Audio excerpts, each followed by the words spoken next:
The Rock and Roll Unraveled Show.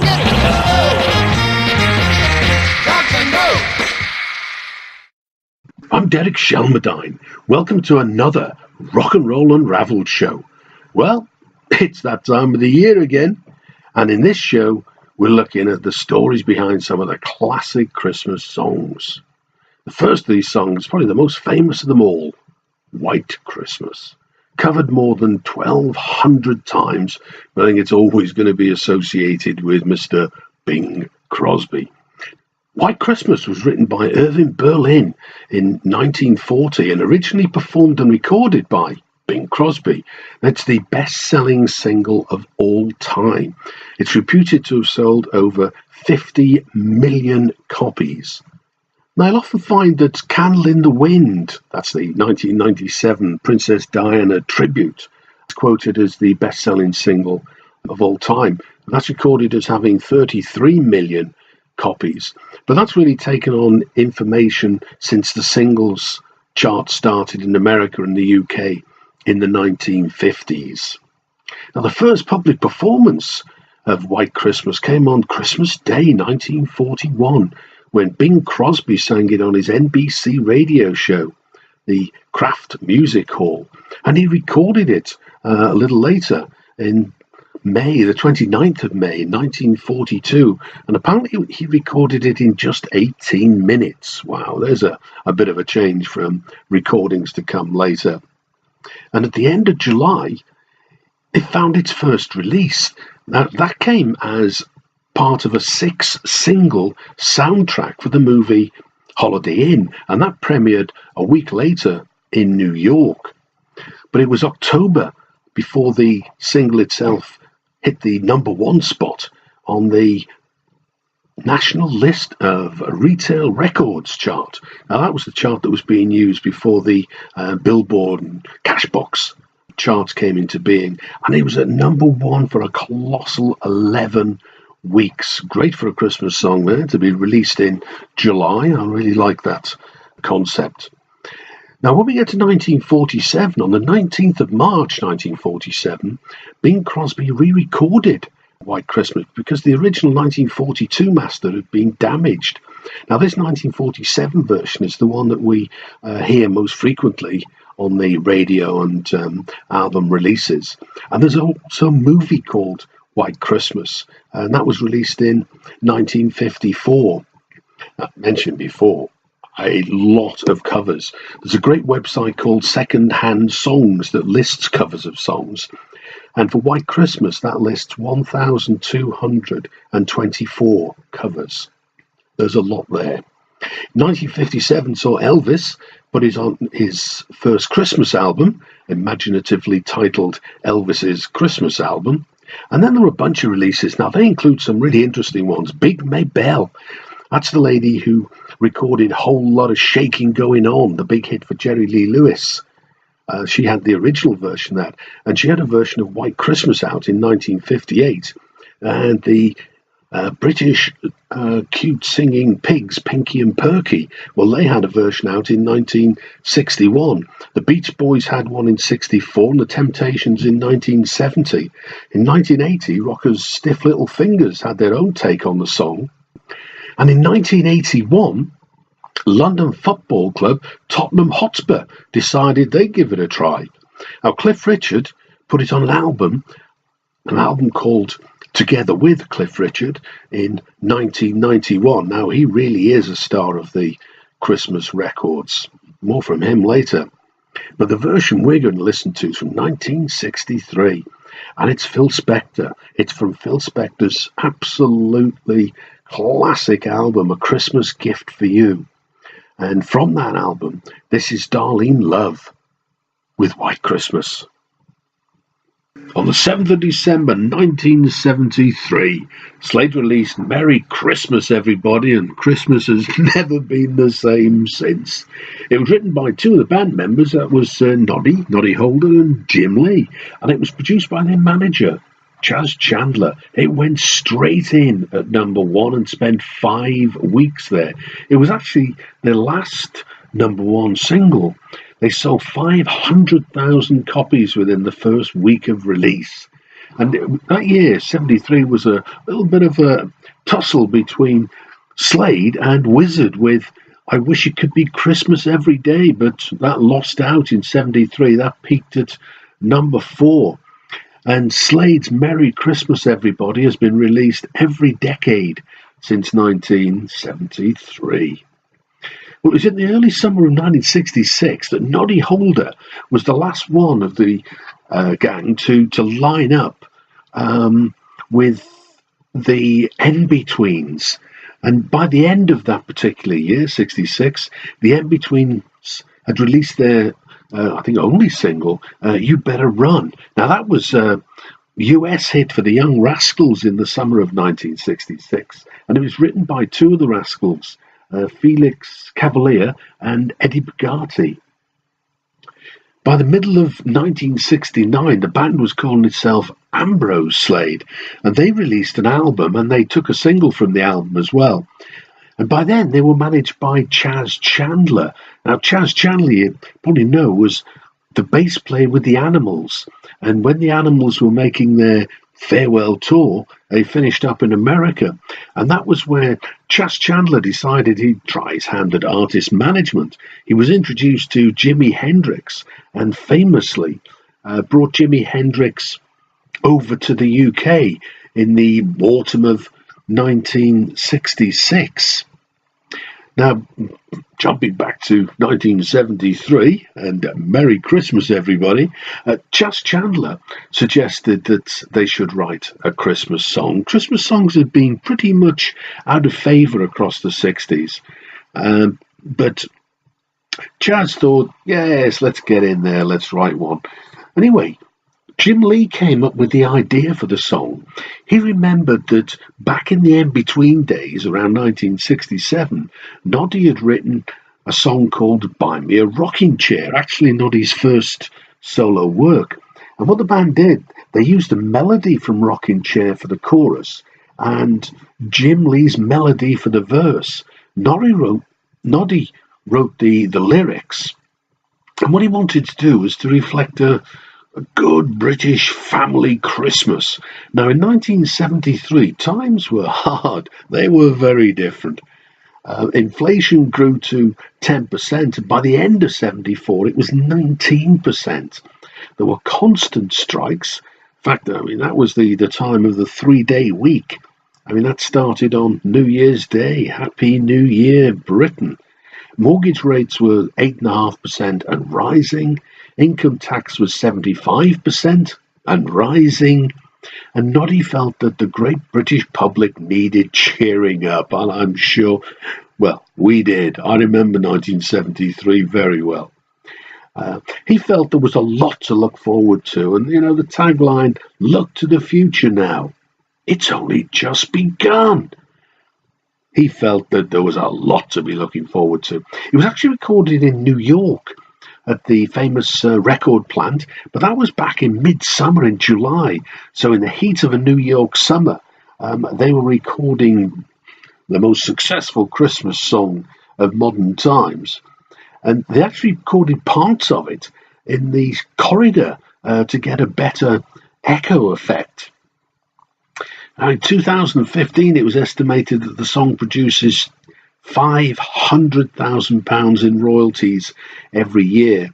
And in 2009, PRS for Music, that's the performing rights people who sort of monitor all this and collect the money up, they estimated that 42% of the world's population had probably heard the song. Well, this is the song that half the population of the world have probably heard, and this is Slade's Merry Christmas, everybody.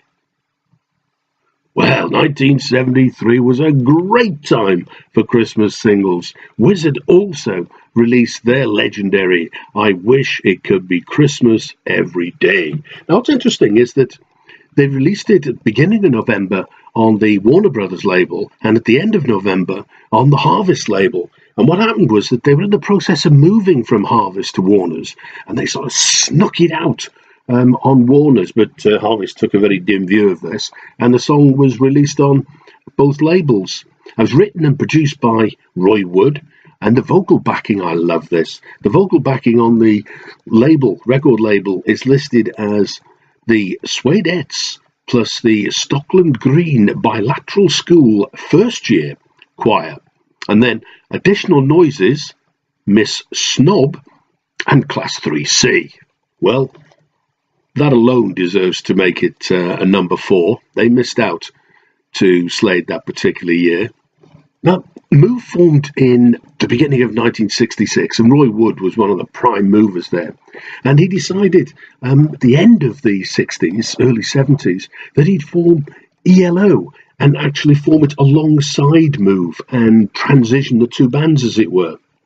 And his idea with ELO, Electric Light Orchestra, was that he'd pick up where the Beatles' Sgt. Pepper album left off. Now, interestingly enough, Roy Wood left ELO after their first album, which is sometimes also known as No Answer, and he left to form Wizzard. And they had their first gig around the sort of summer of 1972. But the song itself, I Wish It Could Be Christmas Every Day, now that was recorded in August.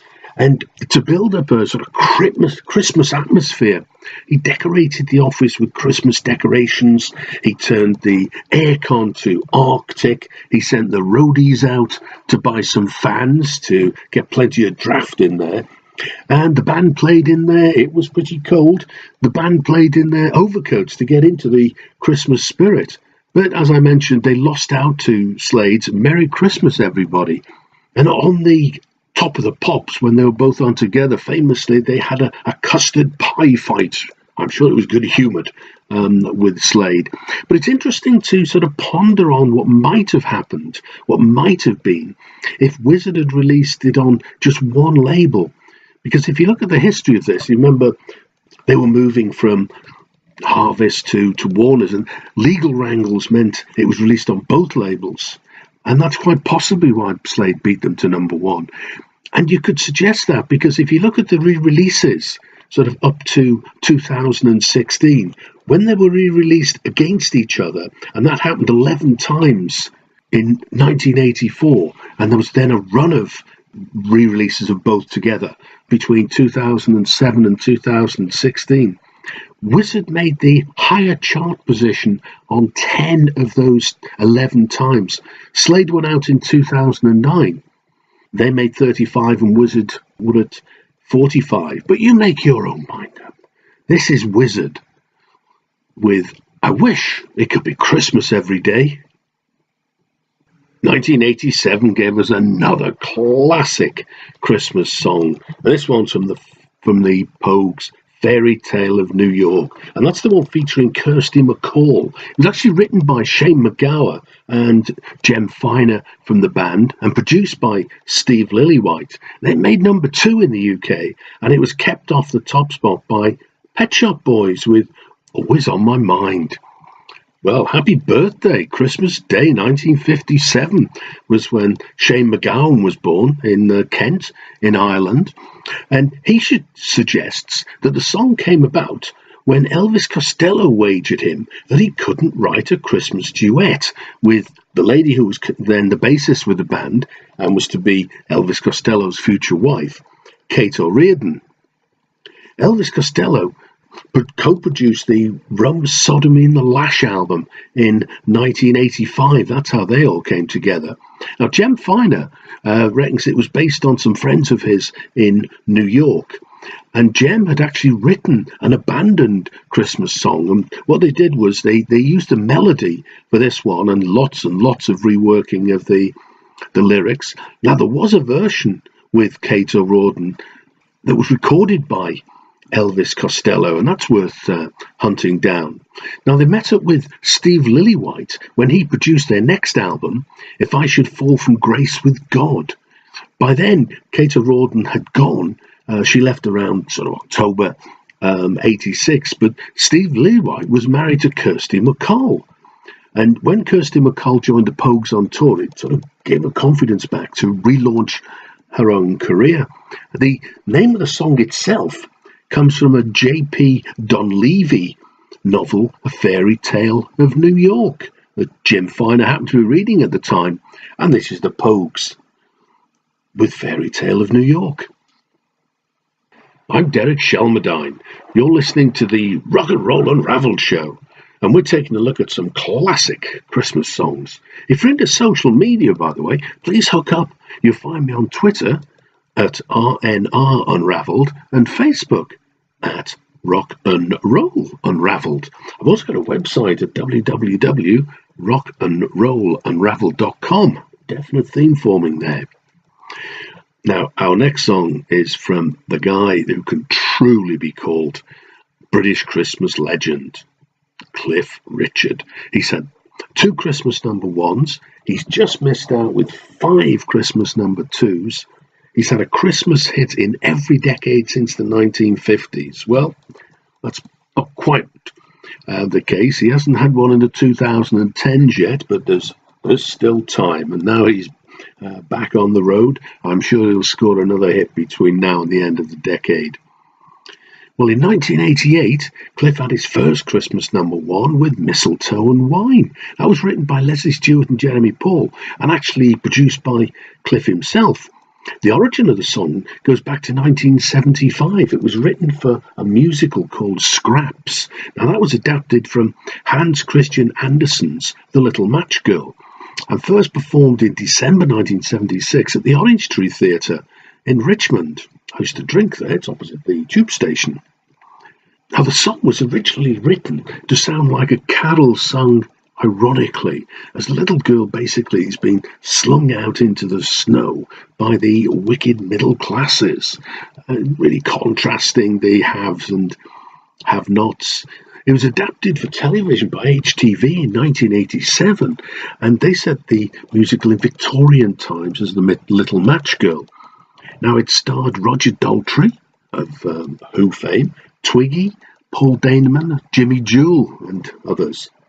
Cliff liked the song, but he changed the lyrics to reflect a slightly more religious theme. And this is Cliff with his first Christmas number 1, Mistletoe and Wine. It just wouldn't be Christmas without a Beatles song. Well, the Beatles may not have had a specific Christmas song, but they had an awful lot going on around Christmas time while they were together.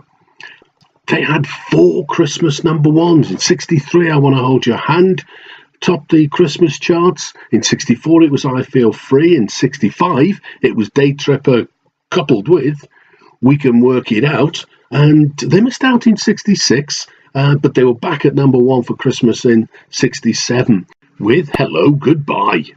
In 1966, interestingly enough, they released Yellow Submarine and Eleanor Rigby. And it entered the UK charts on the 11th of August, so it was obviously too early for a Christmas hit, so they decided they probably mustn't have wanted one in 1966. The other thing about that was the end. Yellow Submarine was the end of their run of 11 consecutive UK number 1s. Fascinating, really, when you think that 67, they were back at number 1, and Sgt. Pepper was the summer of 67. They did have Christmas singles. They were actually flexi singles, but they were only available to the fan club. And the Beatles sent out flexi Christmas singles every year from 1963 right through till 1969. And in 63-64, they actually did Christmas shows in London. I mean, they came close to a Christmas song, if you like. On the 21st December 63, they were on BBC's Saturday Club. And one of the numbers they did then was a Crimble Melody. Now, by Christmas 63, they were sweeping all before them. I mean, Love Me Do was released in the October of 62. And in December 63, they were on the very prestigious Morecambe and Wise show. And they held all 4 spots on the TV programme Jukebox Jury. They also released I Want to Hold Your Hand. And that was the first ever single to have 1 million advance orders in the UK. It gave them their first UK Christmas number 1, and it was there for 5 weeks. Now, it was also an interesting time in America because it was I Want to Hold Your Hand. That was their first American release on Capitol Records. Now, Capitol Records Canada had been releasing singles before that. in line with the UK, but this was the first one Capitol Records in America actually released, and it gave them a #1 for 7 weeks, and that was basically the start of the British invasion after their appearance on the Ed Sullivan Show on the 9th of February 1964, and that was watched by 73 million people. That was a great Christmas single in 63, and that was from Dora Bryan, and she released All I Want for Christmas is a Beatle. A great song.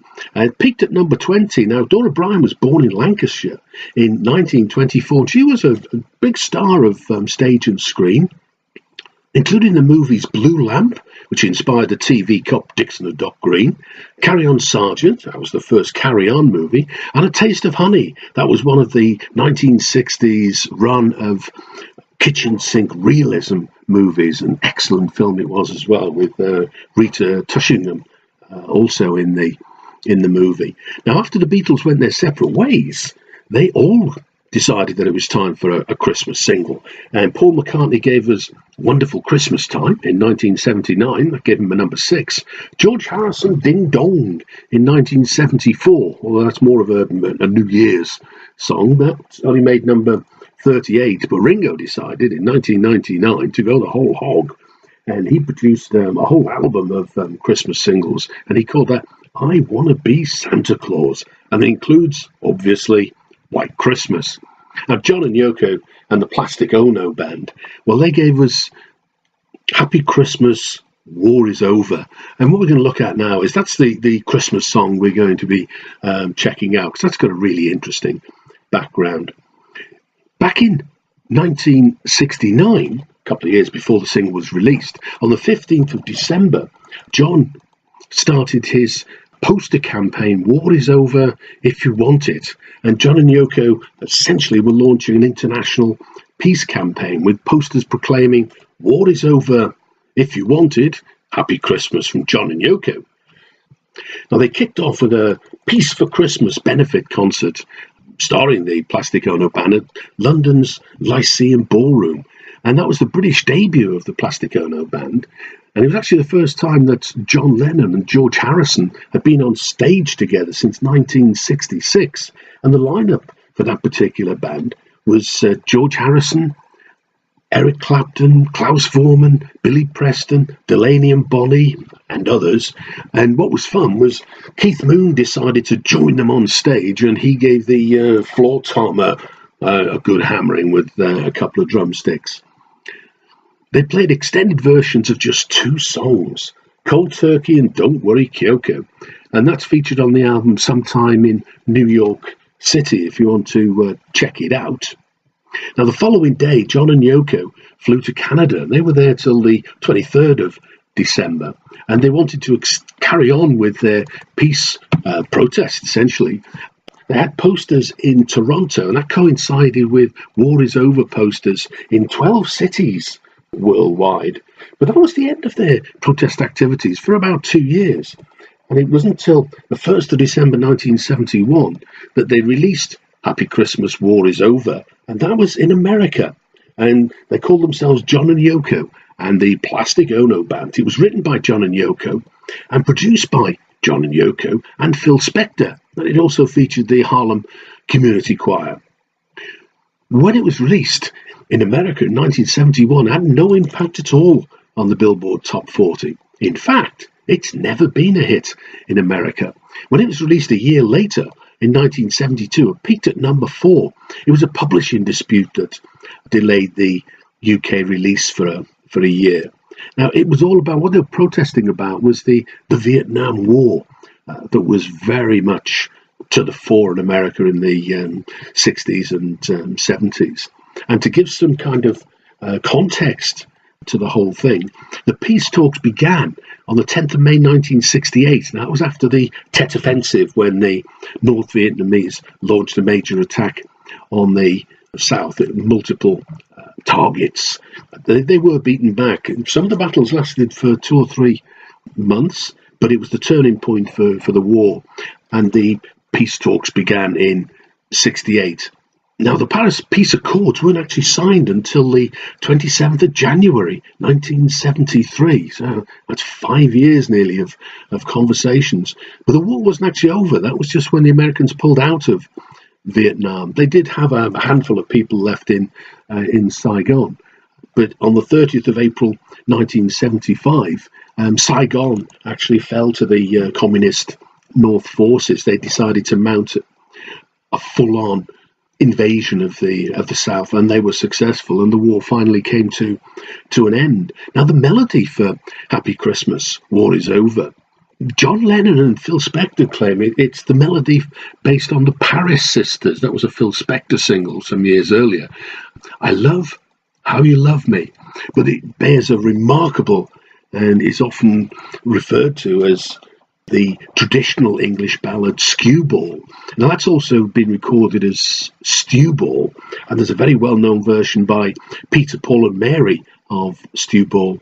Now, in 1972, when Happy Christmas, War is Over was released, as I mentioned, it made number 4 in the UK. In 1975, it was released again, it made 48, then in 1980, it made number 2. That was, of course, the year that John Lennon died.